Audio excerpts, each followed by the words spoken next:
자, 오늘 그리스도의 구원의 능력, 오늘 제 2장 할 차례입니다. 2장 제목이 새 원리라고 하는 제목입니다. 새 원리가 과연 어디에 있을까? 그리고 그것이 무엇일까?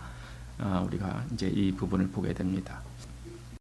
그리스도인의 생활이라는 것은 중요하겠죠.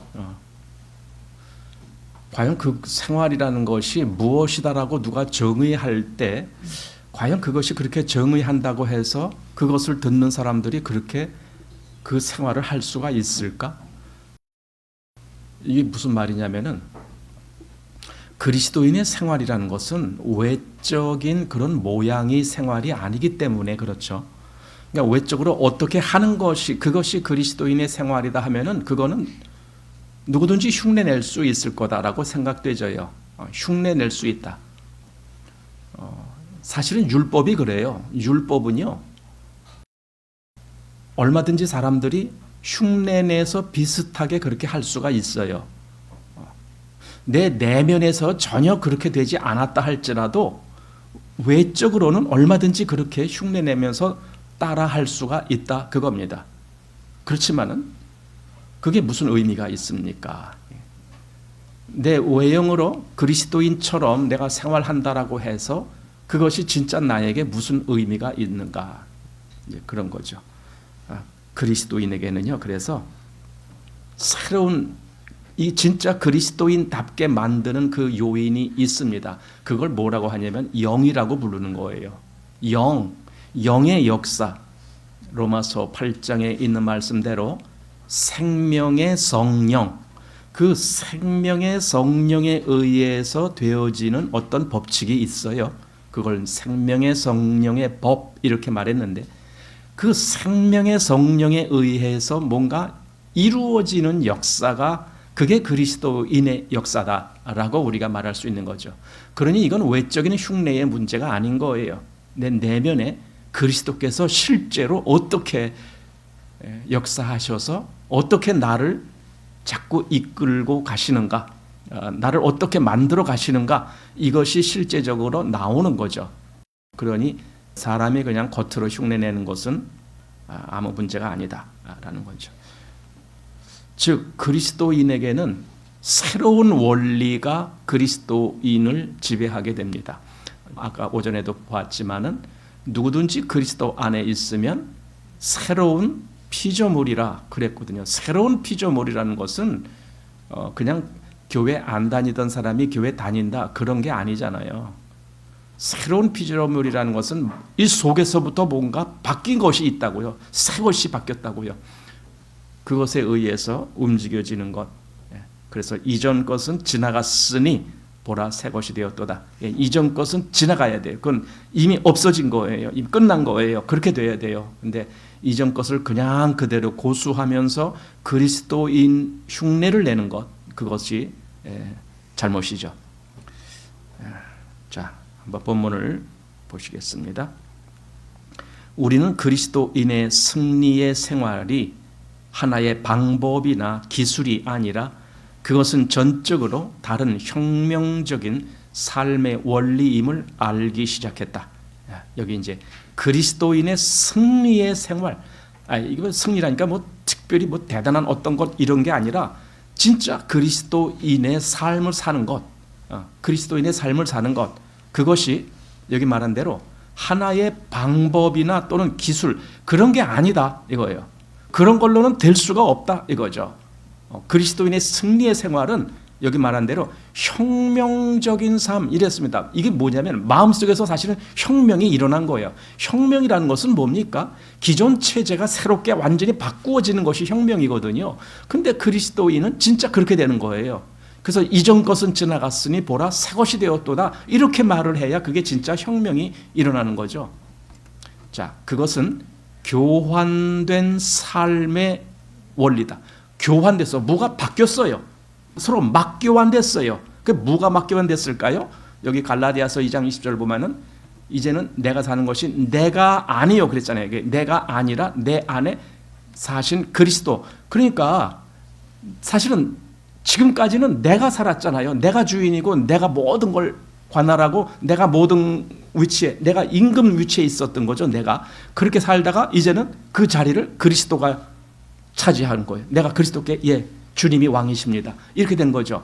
실제로 주님이 그렇게 되길 원하셨고, 내가 아니라 내 안에 사신 그리스도시다라고, 이렇게, 이게 완전히 이게 혁명이죠. 이게 그러니까 그리스도인의 삶이라는 것은 사실 쉽지 않아요. 그래서 뭐 하는 게 어렵다가 아니라 그 원칙이 그렇게 되질 않으면 안 되기 때문에, 그래서 쉬운 것이 아니다라는 겁니다. 자, 이것이 우리의 복음의 전부다. 즉 전부라는 게 뭡니까? 그리스도가 내 안에 사시는 것, 그게 다야. 이제 이렇게 되는 거죠. 그래서 복음에는 무엇을 부과할 필요가 없다. 우리는 복음이란 용어를 잘못 이해해서는 안 된다. 그리스도인의 행동을 복음으로부터 분리하는 것은 전적인 잘못이며 하나님의 말씀에 충실하지 않는 것이다. 그럼에도 불구하고 복음 전파자들은 너무 자주 그러한 경향에 쏠리고 있다. 완전히 그리스도가 내 안에 사셔야 되는 건데 그게 아니라 그 어떤 것을 자기가 하는 거죠. 자기가 아주 이게 나쁜 걸 한다라는 게 아니에요. 아주 좋은 거를 자기가 하는 거예요. 그런 사람들이 여기 특별히 복음 전파자들, 그렇게 하는 복음 전파자들, 그러니까 하나님의 일을 하는 사람들, 그런데 그들이 자기 일을 하는 거예요. 그리스도가 사시는 것이 아니라 그런 사람들이 많다 하는 겁니다. 복음의 참된 영적 내용이 무엇인지 나는 여러분들과 같이 알아내고 싶다. 그것은 이 다음에 갑자기 천국에 가는 것이 아니라 지금 당장이라, 지금 이 현실 세계에서, 그 말이죠. 지금 당장 그리스도와 함께 하는 것이다. 그래서 자꾸만 사람들이 이 다음 나 천국 가. 이게 그리스도인의 삶이라고 생각하려면 안 돼요. 아니, 물론 그거 있어요. 이 다음에 우리는 천국 갑니다. 그런데 그럼 지금은 뭐냐고요? 지금 내 삶은 뭐냐고요? 지금은 뭐 아무렇게도 상관없어, 그런가요? 과연 그렇게 살라고 우리가 구원받은 건가요? 그게 아니거든요. 이걸 정말 우리가 잘 생각해야 됩니다. 그러니까 지금 당장은 뭐냐? 내가 그리스도와 함께 사는 것. 이게 있어요. 지금 우리의 삶이 뭐냐? 내가 그리스도와 함께 사는 거예요.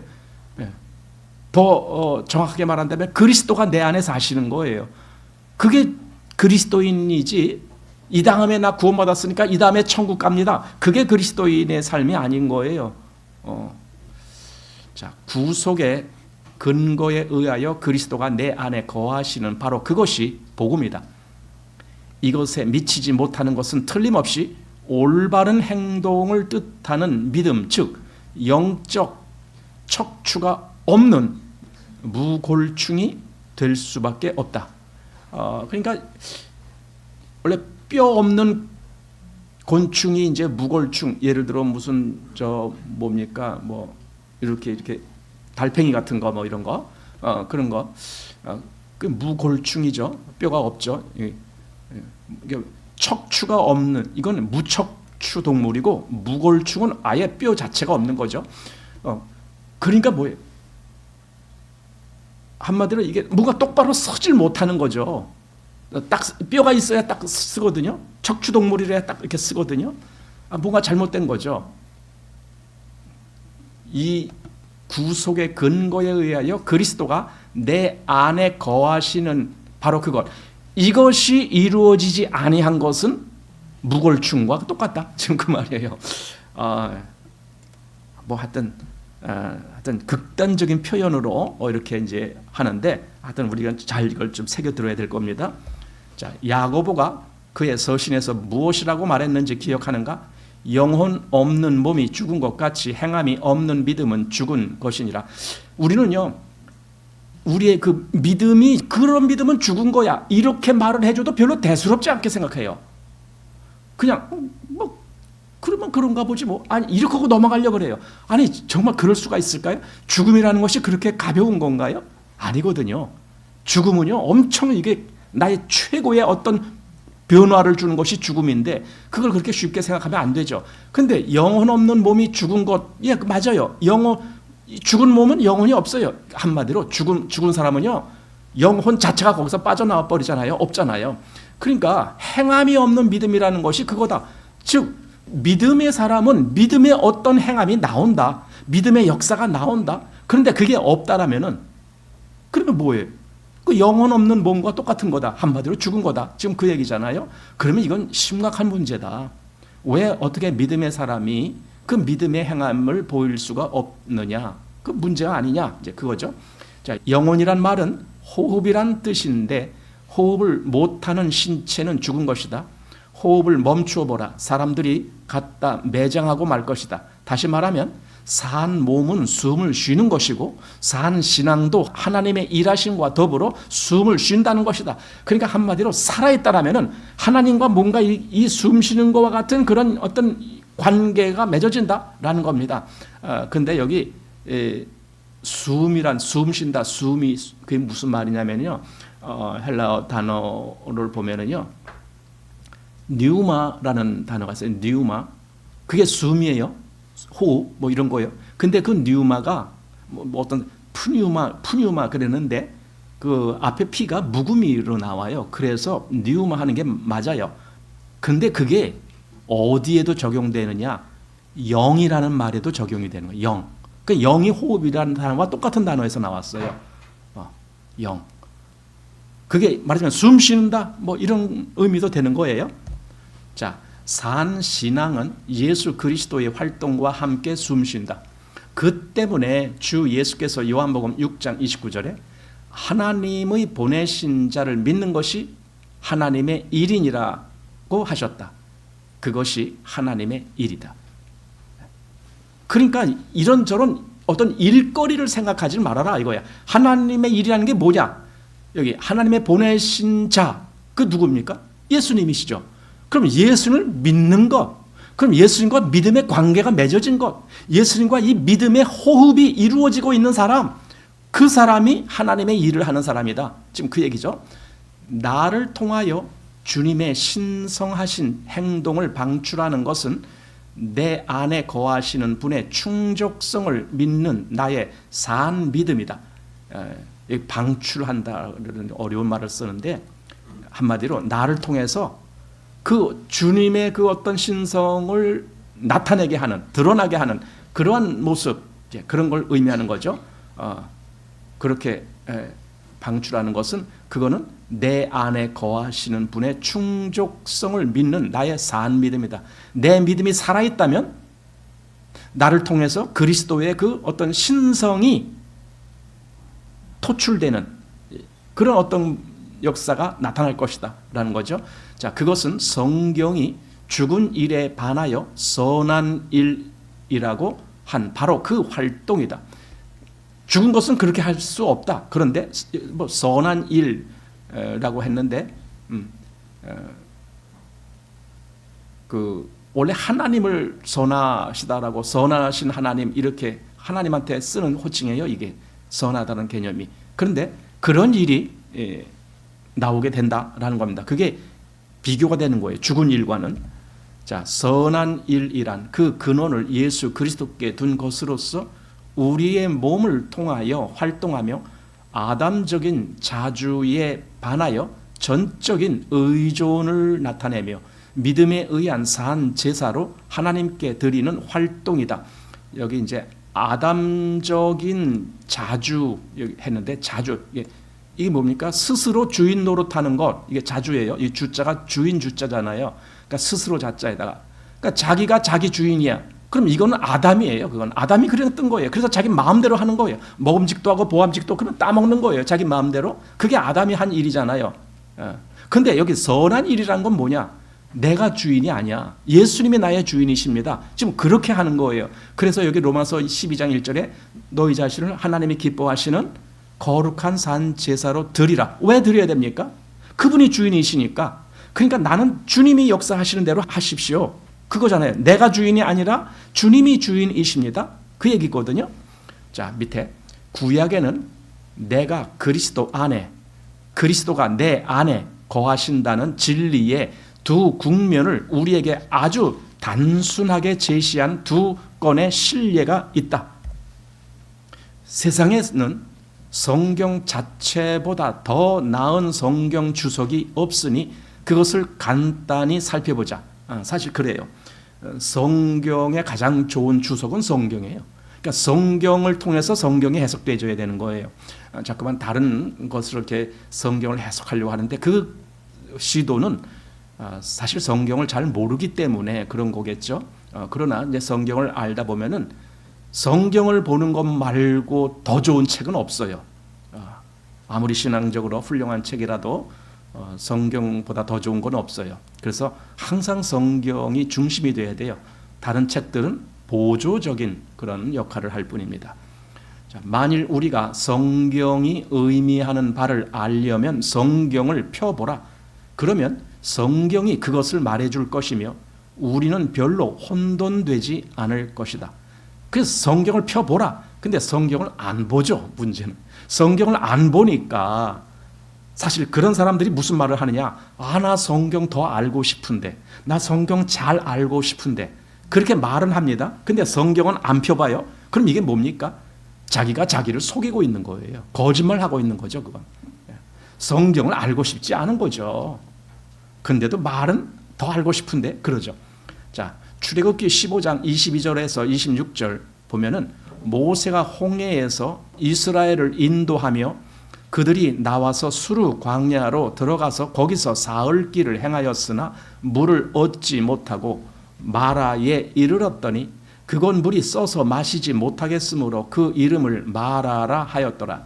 백성이 모세를 대하여 원망하여 가로되 우리가 무엇을 마실까 하매 모세가 여호와께 부르짖었더니 여호와께서 그에게 한 나무를 지시하시니 그가 물에 던짐에 물이 달아졌더라. 거기서 여호와께서 그들을 위하여 법도와 율례를 정하시고 그들을 시험하실세 가라사대 너희가 너희 하나님 나 여호와의 말을 청종하고 나의 보기에 의를 행하며 내 계명에 귀를 기울이며 내 모든 규례를 지키면 내가 애굽 사람에게 내린 모든 질병의 하나도 너희에게 내리지 아니하리니 나는 너희를 치료하는 여호와임이니라 하였더라. 자, 이 사건 다시 말해서 이제 애굽에서 나온 지 이제 얼마 안 돼서 그 마라라고 하는 지역, 사실은 원래는 이름이 없었어요. 그 지역에. 근데 무슨 일이 있었냐? 거기 물을 구하는데 물이 있는데 물이 써. 못 먹을 물이 있다 이거야. 바로 그것 때문에 이제 모세가 거기다 나뭇가장기를 던져서 그 물을 마실 수 있게 했다. 그래서 그 쓴 물이라는 말이 그게 마라란 말이에요. 그래서 나중에 그곳을 이름을 마라라고 한 거죠.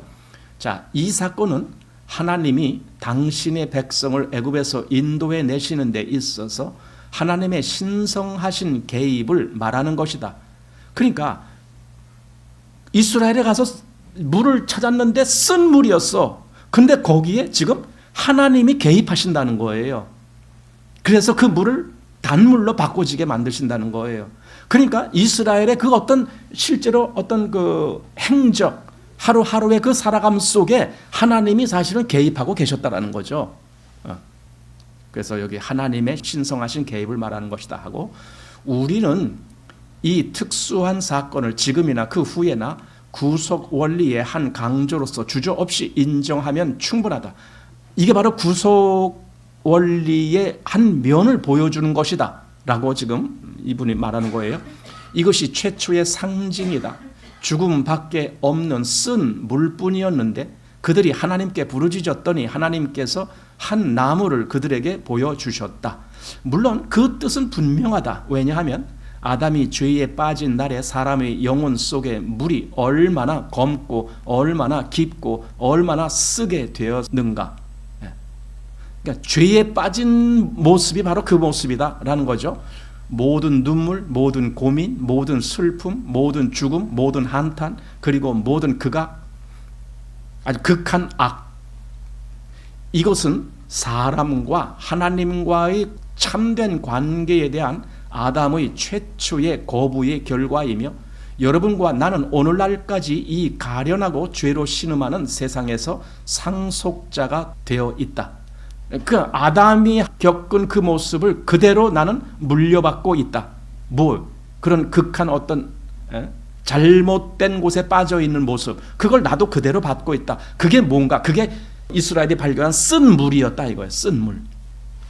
사람 영혼 속의 물은 참으로 탁하고 깊고 쓰지만 하나님의 영이 수면에 운행하셔서 물을 휘저으시고 영혼을 일깨워 결국에는 영혼이 죄책을 받고 하나님께 부르짖으면 하나님은 보라 세상 죄를 지고 가는 하나님의 어린 양이로다라고 하신다.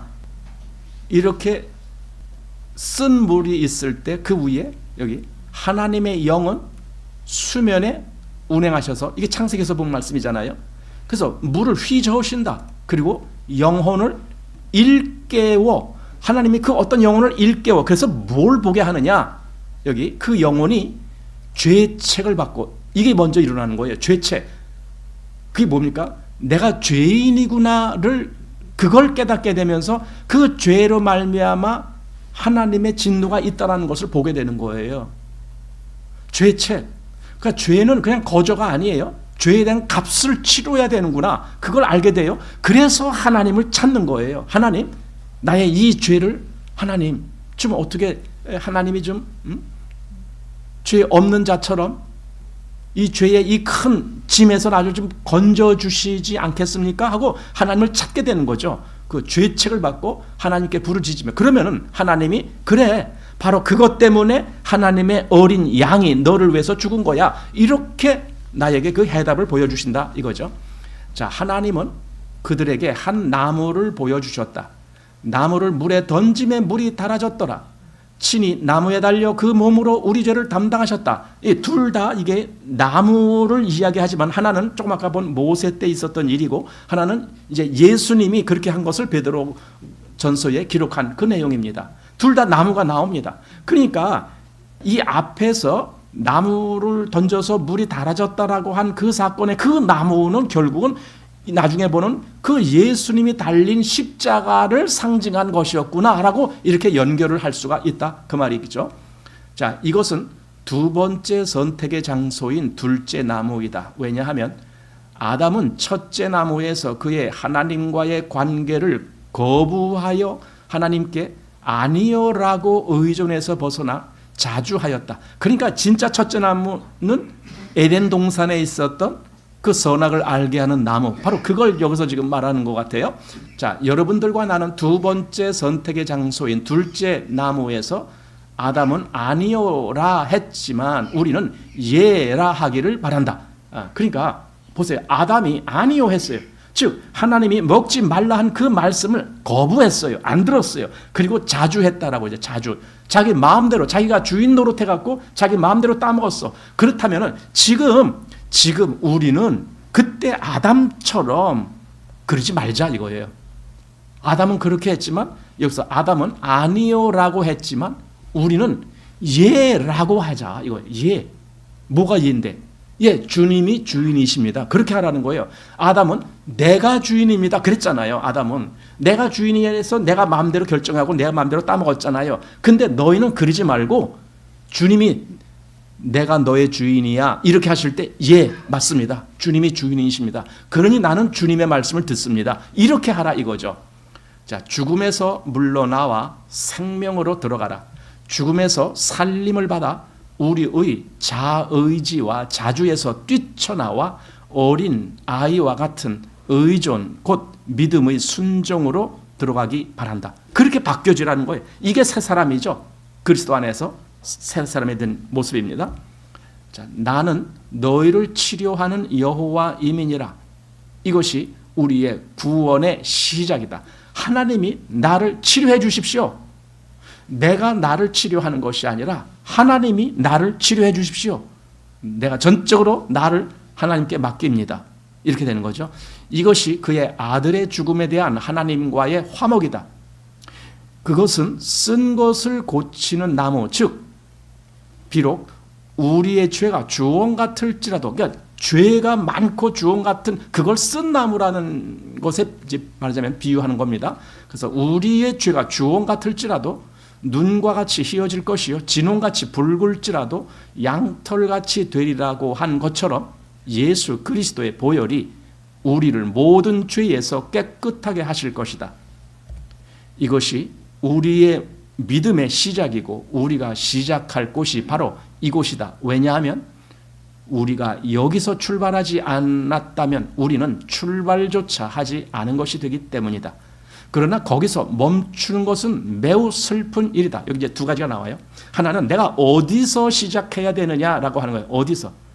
이 앞에 다시 하면은 하나님이 내 죄를 깨끗게 하시는 분이시다라는 걸 그걸 보고 그래서 여기 예수 그리스도의 보혈이 나를 이 모든 죄에서 깨끗게 하신다라는 그 믿음을 가지고 주님을 믿는 거예요. 그게 바로 여기 우리 믿음의 시작이다. 이렇게 했습니다. 그런데 이 뒤에 뭘 했냐면요. 그러나 거기서 멈추는 것은 매우 슬픈 일이다. 그러니까 주님의 보혈로 말미암아 내 죄가 씻음을 받았다라고 하는 그건 알았어요. 그건 믿었어요. 그런데 거기서 멈춘다는 거예요. 그것 말고 또 있는데. 네? 그것 말고 또 있는데. 그러니까 아까 내가 그래서 구원받아서 이제 나는 먼 후일에 천국 갑니다. 그게 다가 아니고 뭐라고요? 지금 현재는 오늘 이 매일의 삶에서 거기서는 그리스도인의 특징이 없는가? 거기서는 그리스도인이 그냥 자기 마음대로 살아도 된단 말인가? 그거 아니지 않느냐 이거죠. 그 말이 뭐예요? 나는 매일매일의 삶을 내가 주인이다가 아니고 주님이 즉 그리스도께서 나의 주인이십니다. 그것이 이루어져서 그렇게 사는 삶이 되어야 될 텐데 그건 사람들이 별로 이렇게 반가워하지 않고 이 다음에 천국 갈 거 그것만 생각하고 있다 이거죠. 그러면 이건 참 이상한 거다는 거죠. 자, 그 때문에 우리는 또 다른 하나의 값 있는 비유를 보게 된다. 그것은 열왕기하 2장 19절에 그 성사람이 엘리사에게 고하되 우리 주께서 보시는 바와 같이 이 성읍의 터는 아름다우나 물이 좋지 못하므로 토산이 익지 못하고 떨어지나이다. 그러니까 이게 똑같은 물이에요. 아까 앞에서는요 물이 써서 못 먹겠습니다 할 때 그 어떤 가지를 던져서 물을 단 물이 되게 했다. 뭐 그런 비유인데 지금 여기서는요 여기 쓴 게 아니라 물이 있어서 식물이 자라는데 물이 없는 게 아니에요. 있어서 식물이 자라는데 그런데 열매까지 맺지 못하고 중간에 열매가 다 떨어져 버려요.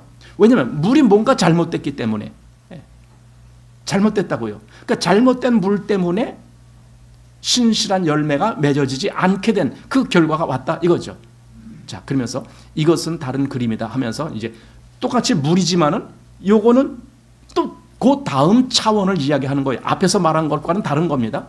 자, 여기 매혹적으로 위치한 아름다운 성읍이 있다. 무심코 지나가는 나그네, 길손, 상인들이 잠시 동안 쉬거나 하룻밤을 묵거나 가능하면 주말을 보내고 싶어 한다. 예. 그들은 가족과 같이 성읍에 휴가를 가고 싶어 한다. 그들은 이러한 환경에서 운 좋게 사는 거민들을 축하한다. 그러나 이 모든 매혹적인 겉모양의 이면에는 그 주민들이 가슴속에 비탄과 고통의 짐이 있다. 이게 무슨 말이냐면요. 이 성이 지금 아주 아름다워요.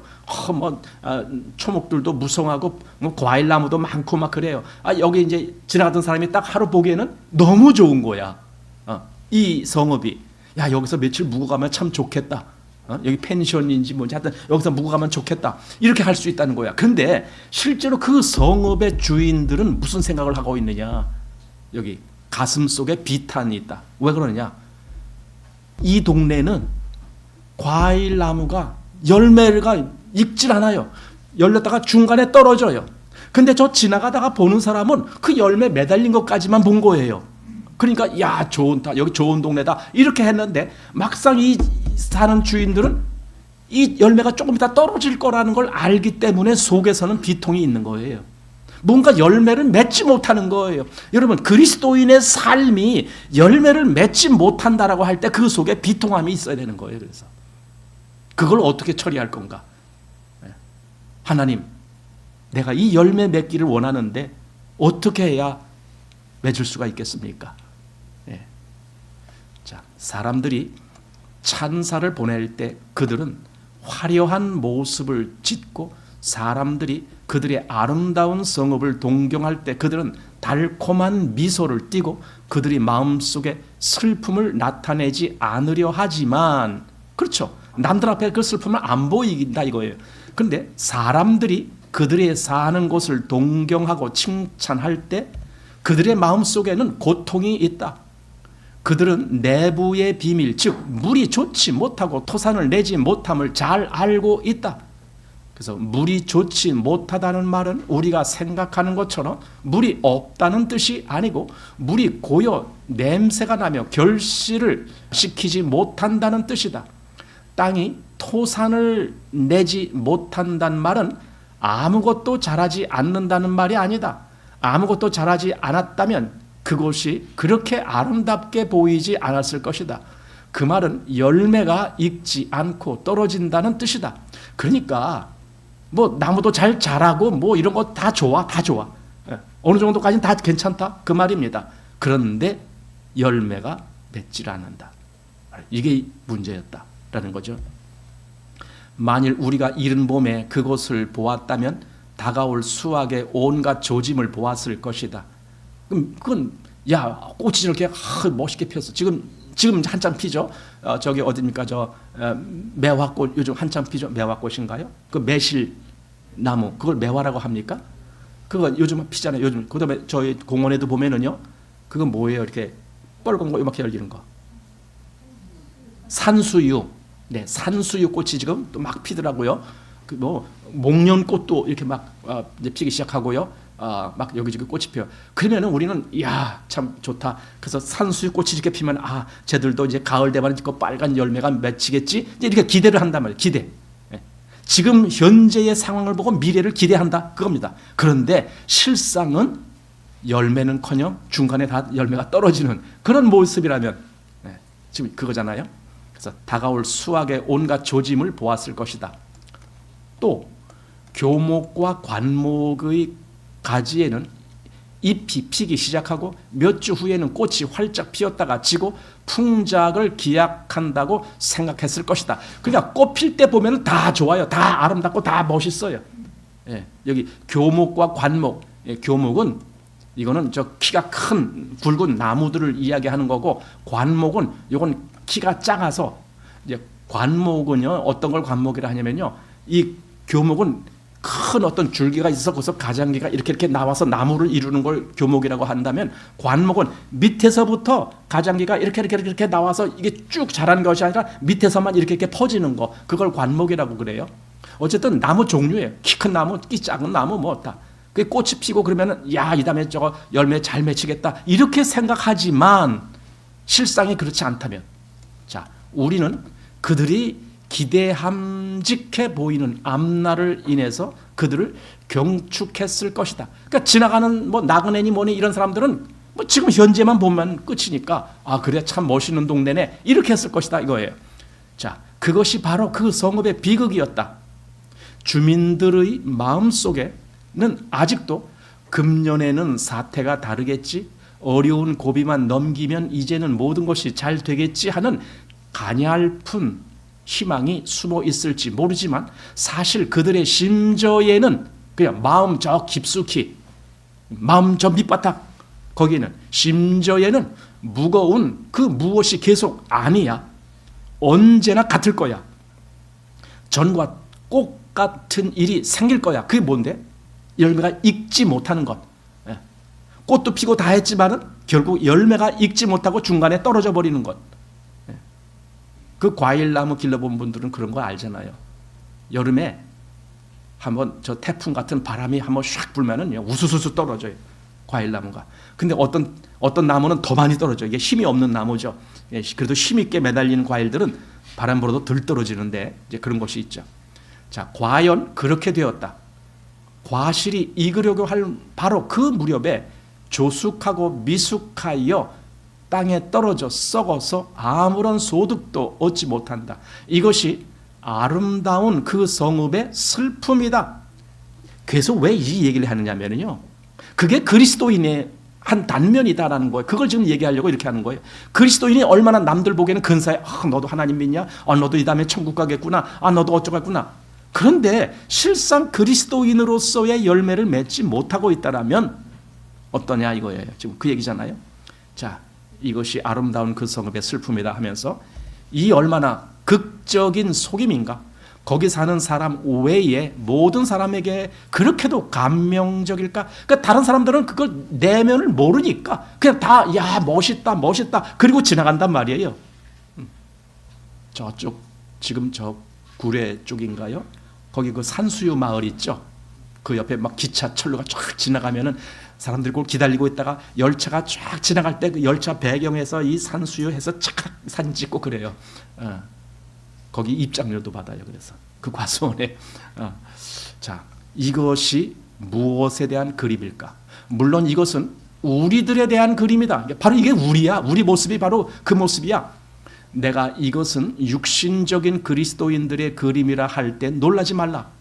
여러분들은 나는 육신적인 그리스도인이란 낙심한 자, 예를 들면 교회에 잘 나가다가 그만 남의 아내와 도주하는 사람이라고 생각했어요 라고 말할 것이다. 그러니까 육신적인 그리스도인이 완전히 타락한 그런 사람들을 육신적인 그리스도인이라고 말하는 것으로 사람들이 잘못 알고 있다 그 말이에요. 사실은 그게 아니에요. 남들 보기에는 굉장히 아주 훌륭한 신앙생활을 하는 것 같이 그렇게 보일 수도 있다. 왜냐하면 실제로 지나가는 사람이 볼 때에 이 동네가 나무들도 멋있게 자라네, 꽃도 멋있게 폈네, 이렇게 보이니까 신앙생활 잘하는 사람 이렇게 볼 수도 있다는 거야. 문제는 그게 진짜 열매까지 맺혀지느냐, 이게 문제죠. 자, 그렇게 생각했어요 라고 말할 것이다 하면서 아니다.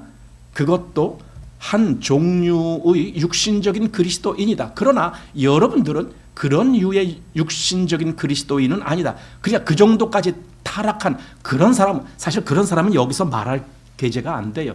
그런 사람은 빨리 회개하고 돌이켜서 정말 자복하고 나와야 될 그런 문제고, 여기서는 그런 걸 얘기하는 것이 아니라 뭔가 신앙적인 열매를 맺지 못하는 가운데 있다라면은 그럼 그걸 어떻게 할 거냐, 지금 그 얘기거든요.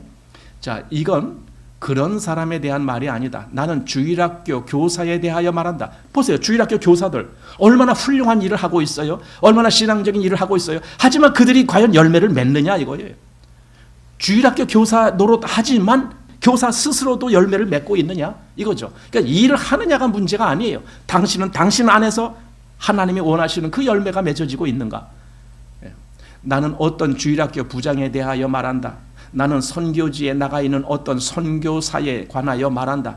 나는 일반적으로 진지한 많은 신자에 관하여 말한다. 그러니까 저 타락한 사람 말하는 게 아니다. 나는 그냥 어떤 남의 여인과 같이 마음에 맞아갖고 도망가고 그런 사람들 얘기하자는 게 아니다 이거야. 진짜 뭔가 진지하고 뭔가 굉장히 신앙생활 잘하는 것 같이 보이는 그들에게 난 지금 말하고 있다 이거예요. 그들은 훌륭한 사람들이다. 여러분들은 이런 사람들을 만나기 좋아할 것이다. 그들은 구원에 관한 온갖 말을 다 할 것이고 말 한마디 한마디를 진정으로 할 것이다. 그들은 위선자들이 아니다. 그들은 고난을 겪는다. 그러니까 고난을 감수한다. 그들 가운데 많은 사람들은 몹시 고달프다. 그러니까 고달픔도 마다하지 아니하고 감수한다 이거예요. 하나님께서는 그들이 얼마나 고달픈지 아신다. 그러나 그들은 위선자는 아니다. 그렇지만은 한번 따져보자. 과연 그들 속에 어떻게 열매가 맺는지. 자, 그들은 속으로 패배의식에 압도되고 좌절되고 공허하고 열매 없지만 사람을 만나면 그들은 참된 마음으로 따뜻한 미소를 던진다. 그러니까 아까 그 성읍과 똑같은 거예요. 남들 보기엔 참 아름다운 성읍이에요. 그래서 외부 사람들이 지나가면서 한 번씩 보면서 야 여기 참 아름답네요. 그러면 거기 사는 사람들이 그들에게는 웃음으로 맞이해 주잖아요. 그렇지만은 그들은 내면에 뭐가 있다고요? 내면에는 고통이 있잖아요. 열매가 맺지 못하니. 자, 그들은 당신의 손을 꽉 잡고 들려주셔서 고맙습니다. 하나님이 당신을 축복하시기 바랍니다. 하고 다정하게 말한다.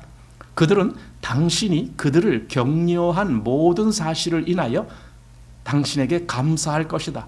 그러나 당신이 한 말을 인하여 그들이 당신에게 감사할 때 당신의 말이 그들에게 상처를 줄 것이다. 이건 조금 번역상 그래요. 당신의 말이 그들에게 상처를 줄 것이다가 아니라 사실은 당신이 그렇게 말을 했을지라도 그들 마음속에는 아픔이 그냥 있을 것이다. 왜냐하면 그들만 아는 슬픔이 있으니까. 자, 왜냐하면 당신이 미처 알지 못하는 사실을 그들은 알고 있는데 그것은 그들이 오랫동안 헛수고를 했다는 사실이다. 그러니까 그들 속에는 겉으로 표현은 안 하지만 내면에는 그 한탄이 나오고 고통이 있는 거예요.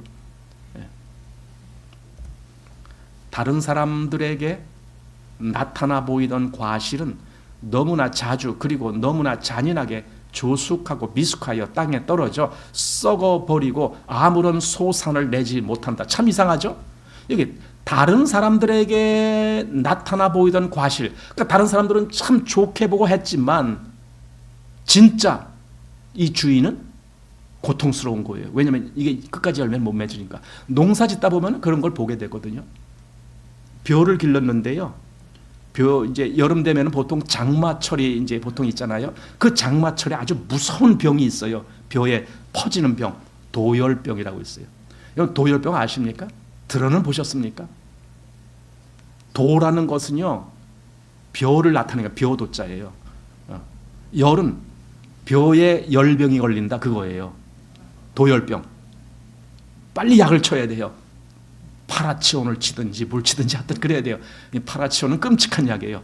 옛날에 그 파라치온 거기서 나온 그 독성으로 독일 나치가 유대인들을 학살할 때 그 가스 확실해서 쓴 게 파라치온이래요. 옛날에는 그렇게 무서운 것도 모르고 막 썼죠. 자, 어쨌든 뭔가 이렇게 미숙해서 떨어져 버리고 아무 소산도 내지 못하는 그걸 알고 있는 주인은 얼마나 속으로 탄식이 나올까? 지금 그 얘기예요. 겉으로는 사람들이 아무리 좋다라고 칭찬해줘도. 자, 의무와 사랑과 경건 의식으로 용감하고 끈덕지게 살아가는 사람들의 이야기를 얼마든지 할 수 있다. 그런 이야기 다 할 수 있어요. 그런 이야기 얼마든지. 그러나 그들이 심저에 그 마음 밑바닥에 거의 견딜 수 없으리만큼 지쳐있다. 그들은 침대 위에서 하나님, 내가 얼마나 열매를 맺지 못하는가를, 또 내가 얼마나 공허한가를, 내가 얼마나 맥이 빠져있는가를 당신은 아십니다 하면서 눈물로 하나님께 계속 부르짖지만 그들은 해답을 받질 못한다. 나는 여러분들이 그렇지 않은지 의심스럽다. 예, 우리도 얼마든지 그럴 수 있죠. 저는 그래. 차라리 그런 것을 경험한다라면은 오히려 그에게는 기회가 온다라고 생각해요. 이런 걸 도무지 모르는 사람이 더 문제죠. 자기 그 심저에 그 마음의 그 바탕에 고통이 있는 것조차도 모르고 그냥 괜찮아 뭐 그 뭡니까? 그 거짓 선생들이 위로해 주면서 하는 말이 뭐라고요? 평강하다. 심상이 고쳐주면서 하는 평강하다. 그러나 평강이 없도다. 겉으로만 아무리 좋아 보이는 것이 있으면 뭐 하느냐 이거죠. 자, 결국에는 고통을 견딜 수가 없어서 그 성읍 사람들은 하나님의 사람에게 와서 그 문제를 다 쏟아 놓았다. 그게 아까 조금 아까 본 그 본문의 얘기입니다. 자, 엘리사가 가로되 새 그릇에 소금을 담아 내게로 가져오라 하매 곧 가져온지라. 엘리사가 물 근원으로 나아가서 소금을 그 가운데 던지며 가로되 여호와의 말씀이 내가 이 물을 고쳤으니 이로조차 다시는 죽음이나 토산이 익지 못하고 떨어짐이 없을지니라 하셨느니라 하니 그 물이 엘리사의 말과 같이 고쳐져서 오늘날에 이르렀더라. 우리는요 이런 본문 여기 열왕기하 2장 20절에서 22절 이렇게 있는데 엘리사가 소금물을 던졌더니 그 물이 이제는 좋아졌어. 좋은 물이 됐어. 그래서 이제 열매를 잘 맺히게 됐다. 지금 이렇게 보는 거예요. 그러면 이걸 어떤 각도로 보느냐? 엘리사라는 선지자는 정말 대단한 선지자야. 이 각도로만 본다 이거예요. 그죠? 그렇게 보죠, 대개. 엘리사가 어떠한 능력이 있는 선지자나 이 각도로 보잖아요. 그런데 여기서 지금 말하고자 하는 것은 엘리사의 능력을 말하는 것이 아니라 이 성읍, 열매 맺지 못하는 그 물, 근원, 그런 걸 가지고 있는 그 성읍 사람들, 그들의 마음이 어땠냐? 지금 그 얘기를 하는 거예요. 그게 고쳐지는 것. 자, 거기 물이 많음으로 엘리사는 셈에 가서 소금을 물 근원에 뿌렸다. 그래서 이제는 열매가 떨어지지 아니하고 뭔가 좋은 열매를 맺는 그런 성읍이 됐다. 지금 그 얘기잖아요. 과연 그럼 그 내용이 뭘까? 그 소금을 뿌렸다는 것은 뭐고 좋은 열매를 맺게 됐다는 것이 뭘까? 요거는 다음 주에 합니다. 개봉박두입니다. 그래서 다음 주에 그렇게 보는 걸로 하겠습니다. 오늘은 여기까지 마칩니다.